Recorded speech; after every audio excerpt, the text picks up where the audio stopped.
أحد الله الصمد لم يلد ولم يولد ولم يكن له كفوا أحد وقال النبي صلى الله عليه وسلم আসসালামু আলাইকুম। পলাশী ব্লগসের আবারও একটা নতুন প্রতিবেদনে আপনাদের সকলকে স্বাগত জানাচ্ছি। আজকে একটা খুবই গুরুত্বপূর্ণ বিষয় আপনাদের সঙ্গে শেয়ার করব। সেটা হচ্ছে, আপনারা জানেন দীর্ঘ 32 বছর পরে আমাদের ইন্ডিয়াতে কিন্তু বিশ্ব ইজতেমা আনুষ্ঠানিকভাবে সম্পন্ন হলো। তো জানুয়ারি মাসের 2, 3, 4, 5 অর্থাৎ আজকে কিন্তু বিশ্ব ইজতেমা শেষ দিন ছিল। যদিও আমি কিন্তু কালকে গেছিলাম, যাই হোক কালকে গিয়ে আবার চলে এসেছি। তো এখানে বেশ কিছু বিষয় আমার খুবই ভালো লাগলো।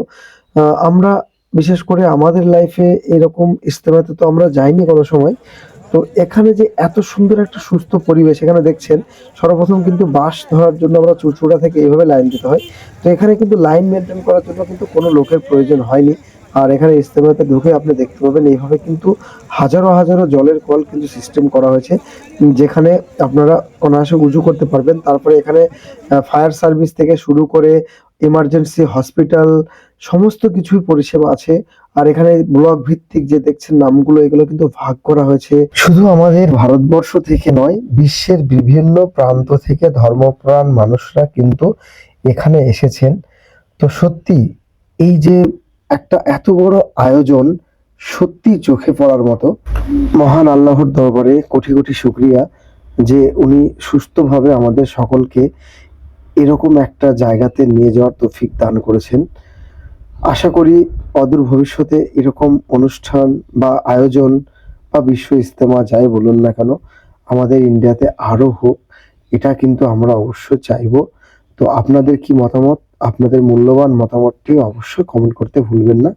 তো এখানে আপনাদের যে কথাটা আগেও বললাম, এই যে দেখুন কত সুন্দরভাবে কিন্তু মানুষজন যাচ্ছে। তো ইজতেমা মাঠে যখন নামিয়ে দিল, আমাদের প্রায় 4 থেকে 5 কিলোমিটার আগে নামিয়ে দিল। তারপরে কিন্তু এইভাবে ট্রাক্টরে করে আরো 2 কিলোমিটার প্রায় আমাদের নিয়ে গেলেন ওনারা। কিন্তু এগুলো সম্পূর্ণ ফ্রি সার্ভিস। তো নামার তারপরে যাওয়ার পরে যেখানে মাঠে নামিয়ে দিল, সঙ্গে সঙ্গে কিন্তু ওখানে একটা করে জলের বোতল, চা, বিস্কুটের একটা ব্যবস্থা করা হয়েছিল, সেটাও কিন্তু সম্পূর্ণ বিনামূল্যে। আর এখানে একটা বিষয় দেখলাম, কেউ অসুস্থ হলে কিন্তু সঙ্গে সঙ্গে তার জন্য কিন্তু অ্যাম্বুলেন্স থেকে শুরু করে চিকিৎসা ব্যবস্থা সমস্ত কিছুই কিন্তু করা হয়েছে। আর এখানে এই যে প্যান্ডেলগুলো আপনারা দেখছেন, আমার অনুমান প্রায় 7 থেকে 8 কিলোমিটার এরিয়া নিয়ে কিন্তু এই বিস্তীর্ণ প্যান্ডেলগুলো করা হয়েছে। এখানে বিভিন্ন জেলা ভিত্তিক, ব্লক ভিত্তিক কিন্তু মানুষজন থাকছেন, তাদের জন্য কিন্তু রাখা হয়েছে। বিদেশিদের জন্য তাদের টেন্ট করা হয়েছে, কিছু ভিআইপি টেন্ট আছে। সেখানে বিভিন্ন আমাদের যে সমস্ত আধিকারিকরা আছে, সরকারি আধিকারিক, তারা এসে পর্যবেক্ষণ করছেন।